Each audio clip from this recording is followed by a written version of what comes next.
যদি তোমাৰ এইচএছৰ ৰিজাল্ট ভবামতে হোৱা নাই আৰু কোনোবা এখন ছাবজেক্টত ভবামতে নম্বৰ পোৱা নাই, তেতিয়াহ'লে তোমালোকে সঠিক ভিডিঅ'টোত ক্লিক কৰিছা। এই ভিডিঅ'টোত মই তোমালোকক ৰিচেকিঙৰ বিষয়ে A to Z সকলোখিনি ডিটেইলছ প্ৰভাইড কৰাম। ৰিচেকিং কি হয়, ৰিচেকিং কৰিলে নম্বৰ বাঢ়েনে, ৰিচেকিং কেনেকৈ কৰিব লাগে, ৰিচেকিং কৰিলে ৰিজাল্ট ক'ত পাবা, মাৰ্কশ্বিটৰ বিষয়ে ক'ম, লগতে মোৰ পাৰ্চনেল ৰিজাল্টৰ কথাও তোমালোকৰ লগত শ্বেয়াৰ কৰিম। Hello' everyone, welcome to my YouTube channel gain জ্ঞান ফৰ এক্সাম। যদি পোনপ্ৰথমবাৰৰ বাবে চেনেলটোলৈ আহিছা, দেন প্লিজ চেনেলটো ছাবস্ক্ৰাইব কৰিবা আৰু যদি ভিডিঅ'টো ভাল লাগে ভিডিঅ'টো লাইক কৰিবলৈ নাপাহৰিবা। তেন্তে ব'লা আমি মেইন টপিকৰ আগবাঢ়ো। ৰিচেকিঙৰ কাৰণে এপ্লাই কৰাৰ আগতে প্ৰথমতে জানি লোৱা ৰিচেকিঙত কি বস্তু ইনক্লুড কৰা হয়, ইয়াৰ ফিচাৰ্ছ কেইটা কি। পোনপ্ৰথমে তোমালোকে চোৱা, ক্লিয়াৰলি লিখা থাকে যে candidates shall note that the rechecking of the answer script shall not mean re-evaluation of the answer scripts। মানে ৰিচেকিঙৰ কাৰণে যিকেইজন ষ্টুডেণ্টে এপ্লাই কৰিব, তেওঁলোকৰ যিখন উত্তৰ বহী আছে, সেই উত্তৰ বহীখন এতিয়া আৰু এজন বেলেগ টিচাৰৰ দ্বাৰা চেক কৰা নহয়, মানে নতুনকৈ সেই উত্তৰ বহীখন চোৱা নহয়। তেওঁলোকে কৰিব কি, retotalling of marks awarded by the examiner. Suppose তোমালোকক কি হৈছে, প্ৰশ্ন আছিল, সেই 10টা প্ৰশ্নত কোনোবাত 2 নম্বৰ আছিল, কোনোবাত 3 নম্বৰ আছিল, কোনোবাত 4 নম্বৰ আছিল। তেওঁলোকে কৰিব কি, সেই নম্বৰখিনি বৰ্তমান যোগ কৰিব। অ'কে, তোমালোকে ছাপ'জ 50 নম্বৰ পাইছা। 50 নম্বৰ পোৱাৰ পিছত কি হ'ব, এতিয়া তেওঁলোকে চাব ক'ৰবাত কিবা ৰৈ গৈছিল নেকি, ক'ৰবাত যোগ কৰোঁতে কিবা মিষ্টেক হ'ল নেকি, টোটেল কৰোঁতে কিবা মিষ্টেক হৈছে নেকি, তেওঁলোকে সেইখিনি বস্তু চাই ল'ব। Practical marks which have been left out unevaluated. Okay, কেতিয়াবা কি হয়, প্ৰেক্টিকেল মাৰ্কছ যিখিনি থাকে সেইখিনি কেতিয়াবা বাই মিষ্টেক কি হয়, এভলিউশ্যন বা মূল্যায়ন কৰিবলৈ পাহৰি যায়, তো এনেকুৱা হ'ব পাৰে। এণ্ড কাৰেকশ্যন অফ ৰং entry of marks of any manner. কেতিয়াবা কি হয়, তোমালোকে চাবা ডাটা এণ্ট্ৰি মিষ্টেক হ'ব পাৰে। ডাটা এণ্ট্ৰি মতলব যিজন টাইপিষ্টে তোমাৰ মাৰ্কশ্বিটখন বনাইছে, এণ্ট্ৰি কৰোঁতে কিবা মিষ্টেক হ'ব পাৰে। প্ৰথম কথা হৈছে কি, retotalling of marks awarded by the examiner. তেওঁলোকে কৰিব কি, কোনোবাত কি আছিল 2 আছিল, কোনোবাত এনেকৈ কি কৰিব, তেওঁলোকে যোগ কৰি চাব যে মিষ্টেক হৈছে নেকি কিবা। অ'কে, 5 পালে নে 4 পালে। অ'কে, এইখিনি বস্তু চাব তেওঁলোকে। আৰু প্ৰেক্টিকেল গৈছে দিবলৈ, তেতিয়াহ'লে তেওঁলোকে সেইখিনি এৱাৰ্ডেড কৰিব, তেওঁলোকে দি দিব। কাৰেকশ্যন অফ ৰং entry of marks of any manner. যিকোনো ধৰণৰ কিবা মিষ্টেক হ'ব পাৰে। ফৰ এক্সাম্পল, ছাপ'জ তোমাৰ মাৰ্কছ পাব লাগে 56, বাট কেতিয়াবা কি হয়, সেইখিনি নম্বৰ পাওঁতে 65 হৈ যায়। আৰু কেতিয়াবা কি হয়, 65 পাব লাগে, বাট সেইখিনি নম্বৰ কি হয়, 86 হয়। তো 86টো কেতিয়াবা 68 হৈ হ'ব পাৰে। অ'কে, এই ধৰণৰ মিষ্টেকো হ'ব পাৰে আৰু এই ধৰণৰ মিষ্টেক হোৱা দেখা গৈছে।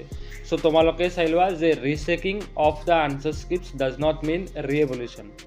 তোমাৰ যিখন উত্তৰ বহী আছে, সেই উত্তৰ বহীখন তেওঁলোকে নতুনকৈ তাত চেক নকৰে। তেওঁলোকে কৰিব কি, তেওঁলোকে যিখিনি নম্বৰ তোমালোকক দিছে, সেই নম্বৰখিনি তেওঁলোকে যোগ কৰি চাব। প্ৰথম কথা হৈছে এইখিনি নম্বৰখিনি কি কৰিব, যোগ কৰি চাব। যদি যোগ কৰোঁতে যদি কেতিয়াবা মিষ্টেক হৈ যায়, তেতিয়া তেওঁলোকে কি কৰিব, সেইটো কাৰেকশ্যন কৰি দিব। টেনশ্যন ল'ব নালাগে। নেক্সট কথা হৈছে প্ৰেক্টিকেল মাৰ্কছখিনি কেতিয়াবা ৰৈ যায়।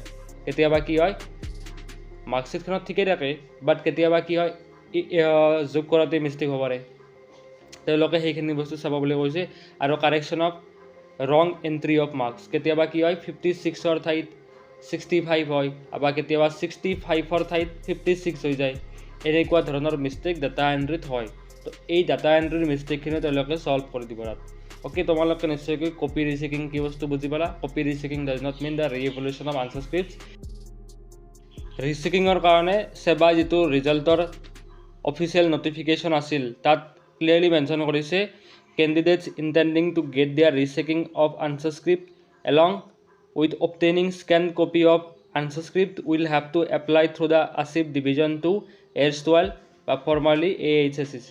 ফৰ্মাৰলি বা আগতে যিটো ৱেবছাইট আছিল AHSCC, তাৰ জৰিয়তে তোমালোকে কি কৰিব লাগিব, অনলাইন এপ্লাই কৰিব লাগিব। No' offline applications will be accepted. কোনো ধৰণৰ অফলাইন এপ্লিকেশ্যন তোমালোকে নকৰিবা। বহুতে ক'ব যে RTI কৰিব লাগে, বাট RTI মানে হৈছে আমি যিটো অনলাইনৰ দ্বাৰা কৰিম সেইটোৱে RTI। অফলাইনত বাই পোষ্ট বা পোষ্টেলৰ যোগেদি তোমালোকে কোনো ধৰণৰ RTI কৰিবলৈ প্ৰয়োজন নহয়। অ'কে, তোমালোকে এতিয়া কৰিবা কি, যে ৰিজাল্ট দিছে আজি যিহেতু 30 তাৰিখ এপ্ৰিলৰ, তো তোমালোকে চোৱা মে'ৰ 3 তাৰিখলৈ এই যেটো পোৰ্টেল আছে সেই পোৰ্টেলত লিংকটো এক্টিভেট হ'ব সাপোজ এইখন তোমাৰ আনসাৰ স্ক্ৰিপ্ট ওকে ইয়াতে কি হ'ব বাই মিস্টেক কেতিয়াবা নম্বৰখিনি যোগ কৰাতে মিস্টেক হ'ব পাৰে এক্সামিনাৰে কেতিয়াবা ভুল কৰি দিব পাৰে বা টাইপিষ্টজনৰ কিবা মিস্টেক হ'ব পাৰে ওকে আৰু তোমালোকে যদি বিচৰা যে আমাৰ এই এক্সাম কপিখন আকৌ এবাৰ চেক কৰা যাওক তেতিয়া হলে তোমালোকৰ হেইটো হ'ব কপি ৰিচেকিং ওকে আৰু এটা বস্তু আছে যদি তোমালোকে বিচৰা যে মোৰ যিখিনি বস্তু ভুল হওক শুদ্ধ হওক নম্বৰ মই পাও নাপাও মই জাস্ট কি কৰিব বিচাৰো এবাৰ মই নিজে চকুৰে চাব বিচাৰো মই কি লাগে মোক ফটো লাগে বা পিকচাৰটো লাগে ওকে তেতিয়া হলে হেইটো হ'ব কি obtain answer script এটো হৈছে নরমাল রিচেকিং ওকে এটো হৈছে নরমাল রিচেকিং যত তোমাৰ কি হ'ব নম্বৰখিনি তেওঁলোকে যোগ কৰি চাব যদি কৰবাত ভুল হৈছে শুদ্ধ কৰি দিব বাট যদি তোমালোকক ফটো লাগে তেওঁলোকে এপ্লাই কৰিব পাৰিব ওকে তোমালোকে দুটা প্ৰসেস কৰিব পাৰিবা বাট ইয়াৰ কাৰণে যেটো ফিজ আছে সেই ফিজটো বেলেগ হয় ওকে প্ৰথমতে চোৱা যোৱাবাৰ এটো ফিজ আছিল হেইটো মেবি 300 আছিল ফৰ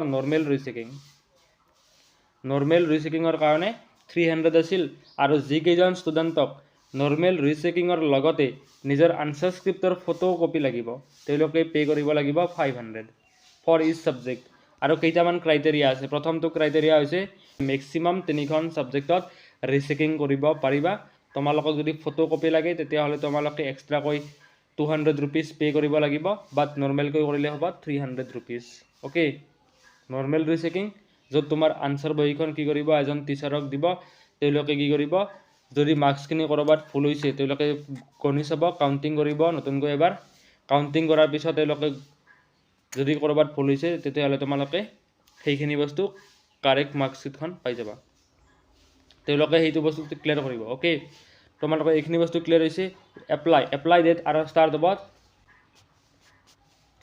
স্টাৰ্ট ডেট আজি যেহেতু 28th of April সো তোমালোকৰ কপি ৰিচেকিং স্টাৰ্ট হ'ব 1st May অৰ্থাৎ দুদিন পিছত তোমালোকৰ স্টাৰ্ট হ'ব আৰু তোমালোকে ৰিজাল্টটো উইদিন 13 days मतलब 30 দিনৰ ভিতৰত তোমালোকে ৰিজাল্টটো পাই তোমালোকে দেখিছা 2022 চনৰ ৰিজাল্ট ওকে তোমালোকক মই মোৰ ৰিজাল্ট দেখুৱাম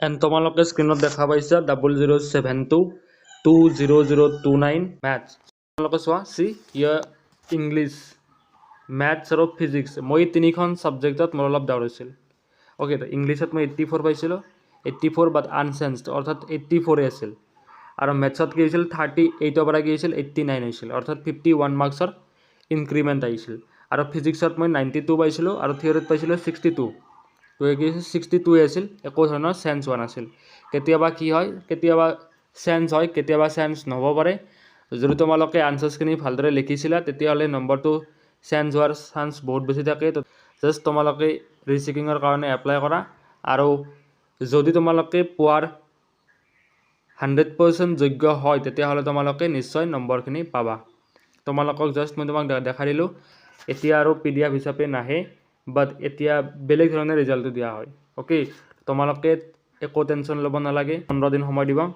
এই দিনৰ ভিতৰত তোমালোকে ৰিচেকিংৰ কাৰণে এপ্লাই কৰিবা যদি ভিডিওটো চাই ভাল লাগিছে দেন ভিডিওটো লাইক কৰিবা শেয়াৰ কৰিবা আৰু সাবস্ক্ৰাইব কৰিবলৈ নাপাহৰিবা